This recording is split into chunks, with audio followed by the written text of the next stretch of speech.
मौसी एक इंटरेस्टिंग कहानी आप बता रही थी एक राज्यसभा एमपी की, हाँ, उस पे जरा प्रकाश डालिए। क्योंकि हम लोग चुनावों की हर बारी चर्चा करते हैं ऐश्वर्या, और अभी कांग्रेस ने अपनी बैठकें भी ली हैं असम को लेके। ये दोनों तरफ ना बराबर चल रहा है। एक दिन अच्छा। खबर आती है कि कांग्रेस बैठक कर रही है, दूसरे दिन खबर आती है बीजेपी बैठक कर अच्छा, रही है। बीजेपी ने भी लिया है। बीजेपी ने भी अपनी सीसी शुरू कर दी है। मुझे लगता है कि कैंडिडेट लिस्ट बहुत जल्द आ जाएगी। तो बीजेपी को लगता है कि 5 चुनाव बहुत इंपॉर्टेंट है। कांग्रेस भी देख रही है कि भाई कहीं कहीं रिवाइवल हो जाए। तो बीजेपी के लिए सारे चुनाव इम्पोर्टेंट है। हाँ, पर ये सब लोग जानना चाहते हैं ऐश्वर्या कि कब अनाउंसमेंट हो रहा है इसका इलेक्शन आप का। तो इतना इलेक्शन कमीशन पे पूरा जो कौवा भी काका नहीं बोलता है आपके बगैर। बताइए। देखिए, हम क्योंकि अपना पॉडकास्ट फ्राइडे को रिकॉर्ड करते हैं तो मैं बता सकती हूँ आज से अगले 2-4 भी मत जाइए आप। मैं तो 2 या 3 दिन बोलूँगी, इसमें अनाउंसमेंट हो जाएगा। एक चीज़ मैं बता सकती हूँ, वेस्ट बंगाल में पिछली बार 8 चरणों में चुनाव हुआ था, उससे तो कम रहेंगे इस बार।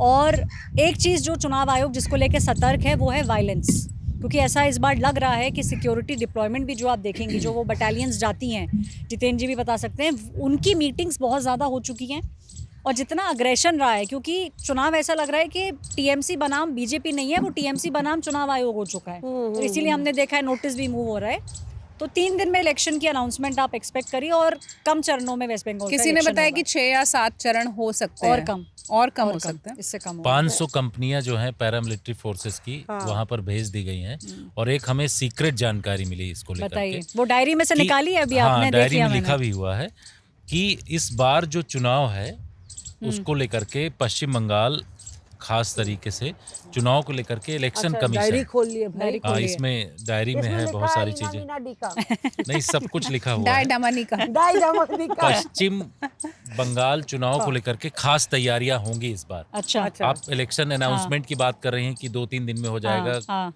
ऐसा लग रहा है 15 तारीख को संडे के दिन ना कर दिया जाए। ठीक है, तो संभावित है। हाँ। लेकिन सबसे बड़ी बात यह है कि इस बार जो है टीएमसी भले ही महाभियोग लाने की कोशिश कर रही है, लेकिन इलेक्शन कमिश्नर ने पूरा या इलेक्शन कमीशन ने लीड लिया हुआ है। आपने देखा एसआईआर उसने करा दिया, फिर एसआईआर कराने के बाद करीब करीब 1 करोड़ के आसपास वोटर्स जो हैं उनके नाम हट रहे हैं जिनका वो हुआ है। उसके साथ ही ये बता रहे हैं कि इस बार नए तरीके से कि वोट डालने के लिए उनके डोर तक जाएंगे, घर तक। पश्चिम बंगाल में कहते हैं कि वायलेंस की वजह से दिक्कत बहुत होती है, वहाँ पर लोगों को वोट नहीं डालने दिया जाता है, लोग निकलते नहीं, डर खौफ ये होता है। तो इस बार अगर किसी टावर में 500 लोग हैं तो उनको जो है वहाँ पर बूथ बनाया जाएगा। वहाँ के जो एसोसिएशन वाले अगर बोलते हैं तो बूथ बना दिया जाएगा वहाँ पर। और साथ में जो रिटर्निंग ऑफिसर हैं वो एसडीएम और उससे ऊपर के ऑफिसर्स होंगे। पहले क्या होता था कि स्टेट गवर्नमेंट, तो इलेक्शन कमीशन ने भी इस बार तगड़ी तैयारी की है, वायलेंस ना हो, पैरामिलिट्री फोर्सेस की तैनाती और इस तरीके से अधिकारियों की तैनाती कर ली। 150 से ज्यादा की लिस्ट उन्होंने वो कर दिया, मांग लिया है वहाँ से। तो ये है पूरा वेस्ट बंगाल अंदर के की साथ बात साथ ना असम की भी मैं बात करूंगी, क्योंकि वेस्ट बंगाल में तैयारी चल रही है। असम में आप देखिए बहुत सारे इंफ्रास्ट्रक्चर डेवलपमेंट प्रोग्राम्स चल रहे हैं। बीजेपी ने वहाँ पे भी अपनी बहुत लंबे समय से तैयारी शुरू कर दी है। और ख़ास तौर पे आप देखिए प्राइम मिनिस्टर ने एक इमरजेंसी लैंडिंग स्ट्रिप पे, जो पहला नॉर्थ ईस्ट का पहला डिब्रूगढ़ में इमरजेंसी लैंडिंग स्ट्रिप था, वहाँ पे उन्होंने लैंड किया।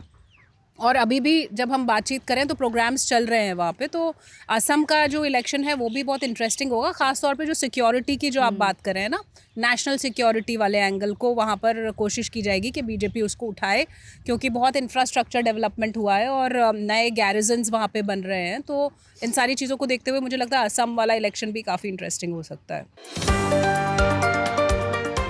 Reporters of